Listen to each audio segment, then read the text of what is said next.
Barry, a frustrating afternoon in Lincoln. Any complaints with the results? No, we knew what the dangers were. We worked on it during the week to try and prevent them, and unfortunately we didn't deliver today. We knew they would throw a lot of balls in the box and we didn't handle it well enough. So no complaints, but it is one result. You know, we've been on a decent run where we've had a lot of good performances and a lot of good results. So we'll take that in the chin, realise that it wasn't good enough today, but we'll move on to Tuesday and we've got a chance to rectify things on Tuesday. Knowing what Lincoln are going to do is one thing, but being able to combat it is another thing entirely. They're a very effective team. Yeah, you know, they did the dirty stuff and the ugly stuff well today, and unfortunately we didn't handle it well enough, and that was the major fault today. You know, the boys did work hard, but we didn't handle the ugly side of the game well enough today. And conceding the early goal never helps a team's cause, but do you think there were good passages of play in that first half? It's difficult to see that at the moment. We'll have to review the video again. You know, we've had some opportunities in the first half, but we didn't test the keeper enough. You know, so if we passed it, the final ball wasn't good enough, or decision making at the end wasn't good enough. Yeah, Phil Smith's save at the end of the first half from Matt Reed's penalty.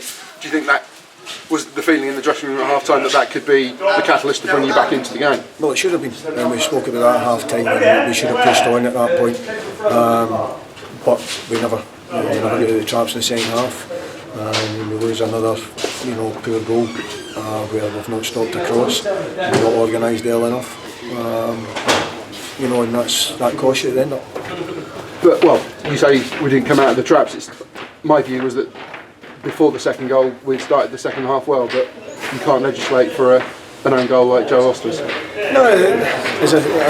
coming out of the traps, I'm talking about doing the stuff, the ugly stuff, and stomping crosses coming out of the box. We spoke about it at half time, we spoke about it before the game, and that's a major threat, and we didn't do the players didn't do the rest of them. But as I say, it's one game where they haven't performed to the best of their abilities, and we've got a great chance to rectify it on Tuesday up at Chester. Joe's been fantastic, played well today, but just that one moment, not quite sure what he was thinking.